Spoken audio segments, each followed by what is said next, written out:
Hello everyone. इस video में हम इस कोट सेट के टॉप की ड्राफ्टिंग, कटिंग और स्टिचिंग के बारे में बात करने वाले हैं, जबकि पैंट के बारे में हम एक अलग वीडियो में बात करेंगे। हम साइज एल के लिए ये कोट सेट डिजाइन कर रहे हैं कि मेजरमेंट में कस्टमर की जरूरत के हिसाब से थोड़ा बहुत एडजस्टमेंट किया गया है। हमने टॉप के लिए पफ स्लीव्स की वजह से 2.5 मीटर फैब्रिक का यूज किया है, जबकि जो पूरा कोट सेट है उसको बनाने में हमने 4.5 मीटर फैब्रिक का यूज किया है। जो फैब्रिक हमने यूज किया है वो कॉटन की एक वैरायटी है, इसे ग्लेस कॉटन कहा जाता है। सबसे पहले हम इस टॉप की ड्राफ्टिंग करने वाले हैं और इसके लिए यहाँ हमने कपड़े को 4 बार फोल्ड किया है, या कह लीजिए 4 लेयर्स में रखा हुआ है। ऐसा करने से हमें पहली और दूसरी लेयर से टॉप का सामने वाला हिस्सा, जबकि जो तीसरी और चौथी लेयर है उससे टॉप का पिछला हिस्सा मिल जाएगा।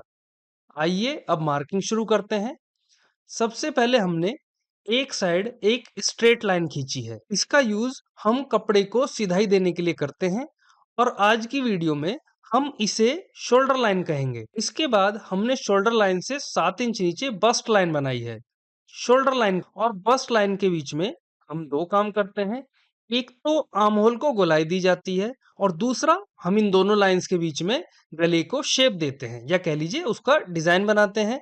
शोल्डर लाइन से 22 इंच की दूरी पर हिप लाइन के लिए निशान लगाया गया है, और ऐसा हमने इसलिए किया है क्योंकि जो हमारा कोट सेट है उसकी लंबाई 23 तक है। इसके बाद 35 इंच दूर टॉप की कुल लंबाई के लिए हमने एक निशान यहाँ लगाया है। आप देख पा रहे होंगे कि हमने टॉप की लंबाई 22 तक रखी है। आप इसे अपनी जरूरत के हिसाब से कम या ज्यादा कर सकते हैं। आखिर में बस्ट लाइन और हिप लाइन के बीच की दूरी को आधा नापकर हमने 7.5 इंच पर एक और निशान वेस्ट लाइन के लिए लगाया है। इसका मतलब है कि यहाँ से वेस्ट लाइन की दूरी ये वाला 7 और ये वाला 7.5 दोनों को मिलाकर कुल 14.5 इंच ली गई है।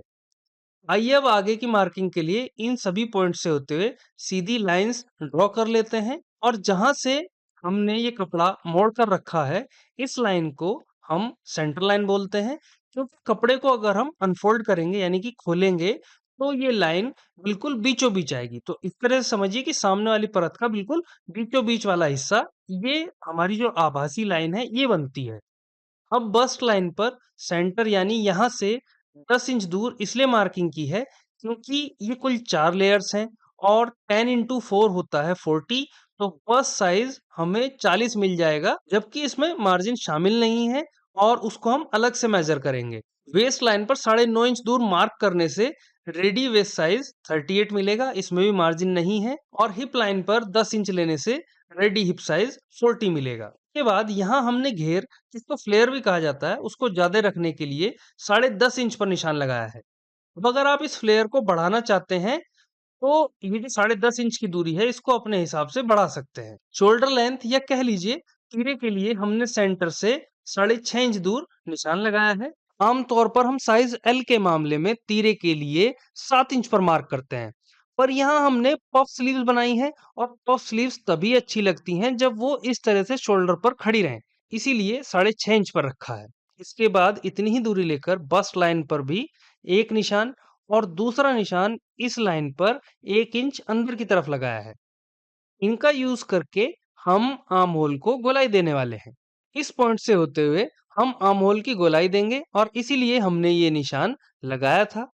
आइए अब सभी पॉइंट्स को आपस में मिलाते हुए सीधी लाइंस ड्रॉ कर लेते हैं, और जब तक हम ऐसा करके आपको दिखा रहे हैं, आप इसी तरह की और वीडियोस के लिए इस चैनल को सब्सक्राइब जरूर कर लीजिए। यहाँ पर आप देख सकते हैं कि हमने बस्ट लाइन, वेस्ट लाइन और टॉप की लेंथ के लिए जो लंबाई बनाई थी उनको इस तरह से मिला लिया है। इसके बाद हमने शोल्डर को आधा इंच डाउन किया है। हम शोल्डर डाउन क्यों करते हैं इसके बारे में पहले भी कई बार बात हो चुकी है हमारी पहले की वीडियोस में, इसलिए आज हम आगे बढ़ते हैं। मार्किंग हमने कंप्लीट कर ली है। आइए अब जो भी एक्स्ट्रा फैब्रिक है उसे कट कर लेते हैं। अब हम आर्म होल से एक्स्ट्रा कपड़े को हटा रहे हैं, और अगर आप यहाँ ध्यान देंगे पाएंगे कि हमने केवल शुरू की 2 लेयर से ही एक्स्ट्रा फैब्रिक को कट किया है। ऐसा हमने इसलिए किया है क्योंकि पिछली लेयर में आर्म होल अगली के मुकाबले बढ़ा कर लिया जाता है। इसका कारण समझने के लिए आप एक बार अपने बगल के एंगल से, जो आपकी आर्मपिट है उसके एंगल से छाती और कमर की चौड़ाई में जो अंतर है, यानी कि आप अगर अपनी बस्ट देखते हैं, छाती देखते हैं, तो वो अपेक्षाकृत कम है मुकाबले किसके, जो आपकी कमर है। अगर आप बगल के एंगल से इसको देखें तो, या फिर इसको इस तरह से कह सकते हैं कि जो हमारी कमर है वो छाती के मुकाबले बढ़ी हुई है। इसीलिए टॉप के पिछले हिस्से के लिए आर्म होल को बढ़ाकर कट किया जाता है, और अगर हम ऐसा नहीं करेंगे तो खिंचाव पीछे की तरफ बहुत आएगा और फिटिंग भी बहुत बेकार आएगी। अब हम आगे बढ़ रहे हैं और यहाँ से जो भी एक्स्ट्रा फैब्रिक है उसको हटा रहे हैं। अब अगर आप नोटिस कर रहे होंगे कि यहाँ हम मार्किंग से आगे बढ़ाकर फैब्रिक को कट कर रहे हैं, यानी कि जहां हमने मार्किंग की थी उससे थोड़ा सा बढ़ा करके हम लोग फैब्रिक को कट कर रहे हैं। तो आपको बता दें कि ये हमने आधा इंच मार्जिन लिया है, जो कि मार्किंग करते समय हमने नहीं लिया था। आपको अगर याद हो तो हमने टोटल जितना हमको रेडी साइज चाहिए केवल उतना ही मार्क किया था, तो अब हम ये मार्जिन ले रहे हैं। और केवल आधा इंच हमने इसलिए लिया है क्योंकि हम जो कपड़ा यूज कर रहे हैं उसकी अर्ज कम है। अगर आपको ज्यादा मार्जिन चाहिए और आपके कपड़े की अर्ज ठीक ठाक है तो आप अपनी जरूरत के हिसाब से 1 इंच 1.5 इंच जितना भी आप मार्जिन चाहते हैं उतना रख सकते हैं। अब हमने बॉटम से भी एक्स्ट्रा फैब्रिक को काट कर हटा दिया है।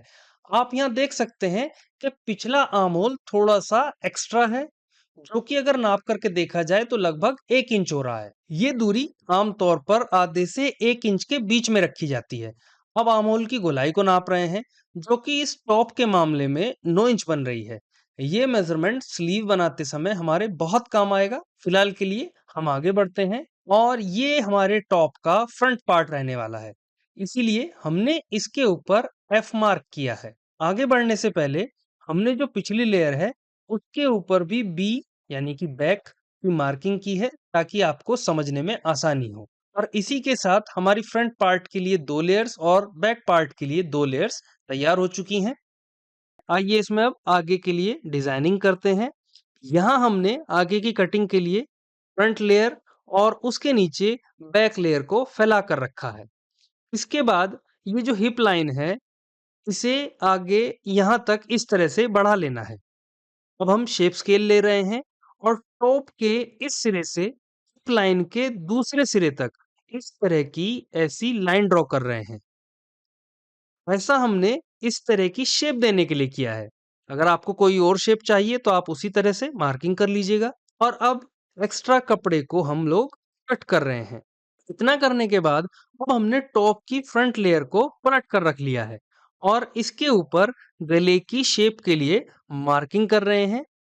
पहला निशान यहाँ से 2 इंच दूर लगाया है, तो वहीं दूसरा निशान इस पॉइंट से 6.5 इंच नीचे लगाया है। अब इस तरह से एक तिरछी लाइन ड्रॉ करेंगे। ये जो चौड़ाई है ये हमने 7.5 इंच ली है।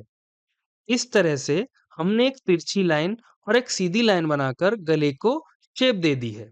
आइए एक बार फिर से आपको गले का पूरा मेजरमेंट नाप कर दिखाते हैं। लेकिन उससे पहले आपको एक बात याद दिलाना चाहते हैं कि हमने तीरे की लंबाई 6.5 ली थी और उस हिसाब से ये दूरी कुल 13 इंच बनती है। आइए अब मेजरमेंट को देखते हैं। हमने 6.5 इंच गहराई ली है, 2 इंच आर्म होल के एक सिरे से दूरी, तो वहीं 7.5 इंच गले की चौड़ाई ली है। और इस तरह से कुल 13 इंच में से 9.5 इंच जाने पर कुल 3.5 हमारा बच जाता है। आप देख सकते हैं कि हम अब गले की शेप को कट कर रहे हैं। अब हमने टॉप का बैक पार्ट लिया है और इसके ऊपर फ्रंट पार्ट को कुछ इस तरह से हमने रख लिया है। सभी तरफ से अच्छे से सेट करने के बाद आइए अब फ्रंट नेक का जो डिजाइन है उसकी मदद से बैक नेक के डिजाइन को भी कट कर लेते हैं। इतना करने के बाद आइए अब आगे बढ़ते हैं और अब हम आपको स्लीव्स की ड्राफ्टिंग और कटिंग सिखाने जा रहे हैं। जैसा कि आपको पता है कि टॉप में हमने पफ स्लीव्स का यूज किया है, तो इस तरह की स्लीव्स बनाने के लिए सबसे पहले हमें कपड़े को 4 लेयर्स में रखना होगा।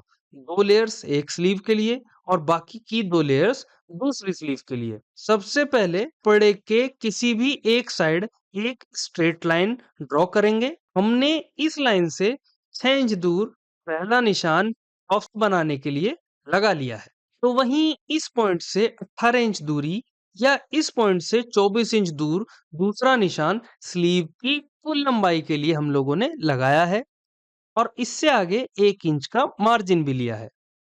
आगे बढ़ने से पहले सभी पॉइंट से होते हुए इस तरह से स्ट्रेट लाइंस ड्रॉ कर लेंगे ताकि आगे की मार्किंग में हमें आसानी हो, सुविधा हो।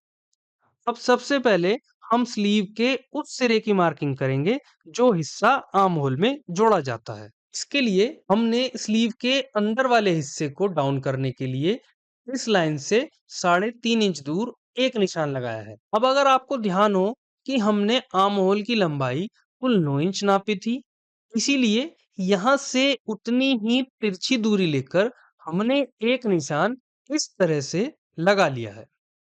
अब आर्म होल में स्लीव को सेट करने के लिए स्लीव को गोलाई देंगे। इसके बाद पफ शेप देने के लिए हमने 2.5 इंच अंदर की तरफ एक निशान लगाया है और फिर इस तरह की शेप देते हुए यहाँ तक मिला लिया है। कलाई की गोलाई के लिए हमने 4.5 इंच की दूरी लेकर निशान लगाया है। अब इस तरह से शेप स्केल रखते हुए दोनों ही पॉइंट्स को मिला लेंगे। तो वहीं लगभग 1.5 इंच का मार्जिन लेकर इस तरह से दूसरी लाइन भी ड्रॉ कर लेनी है। जैसा कि आप देख पा रहे होंगे कि हमने स्लीव की मार्किंग पूरी कर ली है। आइए अब जो भी मार्किंग की है उससे होते हुए एक्स्ट्रा कपड़े को कट कर लेते हैं। आप देख सकते हैं कि हमने एक्स्ट्रा कपड़े को हटाकर स्लीव की शेप एकदम रेडी कर ली है। इसके बाद हमने दोनों स्लीव्स के अंदर वाले हिस्से को लगभग आधा इंच डाउन भी किया है और ऐसा हम इसलिए करते हैं ताकि हाथ हिलाते समय स्लीव के बाहर वाले हिस्से पर कम खिंचाव पड़े।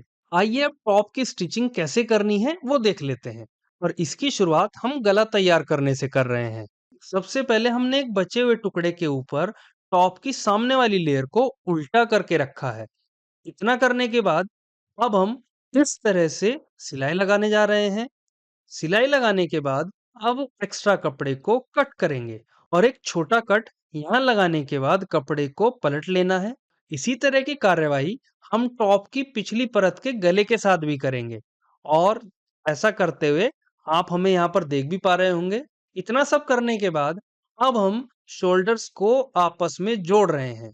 सबसे पहले हमने दोनों ही लेयर्स को एक दूसरे के ऊपर सीधी तरफ से रखा है। अब कुछ इस तरह से शोल्डर्स के ऊपर सिलाई लगाएंगे। लेफ्ट और राइट शोल्डर को आपस में जोड़ने के बाद इस तरह से जरूरत के अनुसार काट छाट कर लेनी है। इसके बाद अब शोल्डर्स को ऐसे पलट कर रखेंगे और इस तरह से सिलाई लगा लेंगे। एक शोल्डर के साथ ऐसा करने के बाद हम दूसरे शोल्डर के साथ भी ऐसा ही करेंगे और ये जो शोल्डर्स जोड़ने का तरीका हमने अभी आपको बताया है उसको रिन शोल्डर टेक्निक बोला जाता है। इसमें जो सिलाई है वो बाहर से विजिबल नहीं होती। आइए अब आपको पफ स्लीव्स जोड़ना सिखाते हैं। इसके लिए हमने जो स्लीव की कटिंग करते समय एक्स्ट्रा कपड़ा लिया था यानी कि ये वाला, उसके ऊपर हमने एक पॉइंटेड ऑब्जेक्ट, इस मामले में हमने एक स्क्रू ड्राइवर लिया है, उस जैसी चीज से इस तरह की प्लीट्स बनानी है और साथ साथ ध्यान दीजिएगा साथ साथ सिलाई भी लगाते हुए चलना है। आप देख सकते हैं कि हमने पूरे हिस्से में इस तरह की प्लीट्स बना ली है। आगे बढ़ते हैं और अब जो हमने कलाई में मार्जिन छोड़ा था उसको अंदर की तरफ इस तरह से 2 बार मोड़कर हम सिलाई लगा रहे हैं। ऐसा ही हम दूसरी स्लीव के साथ भी कर लेंगे। इतना सब करने के बाद अब हम स्लीव्स को एक-एक करके टॉप के साथ जोड़ रहे हैं। आप देख सकते हैं कि हमने बाहर की तरफ से स्लीव को आर्म होल में सिल लिया है और पफ की शेप भी काफी अच्छी बन रही है। इसी तरह से हम दूसरी स्लीव भी बाहर की तरफ से दूसरे आर्म होल में अटैच कर लेंगे। अब हम यहाँ से ऊपर की तरफ पहले आर्म होल तक सिलाई लगाएंगे और फिर आर्म होल से आगे कलाई तक सिलाई लगाने जा रहे हैं। आप देख सकते हैं कि हमने टॉप के एक साइड में ऐसा कर लिया है। इसी प्रकार से हम टॉप की दूसरी साइड भी सिलाई लगा लेंगे। इतना करने के बाद जो हमने इस हिस्से के लिए मार्जिन छोड़ा था उसको भी इस प्रकार से अंदर की तरफ फोल्ड करते हुए सिलाई लगाएंगे और ऐसा करने से हमारा टॉप पहने जाने के लिए एकदम तैयार है। हमारी ये वीडियो यहीं पर समाप्त होती है। आपका बहुत बहुत धन्यवाद।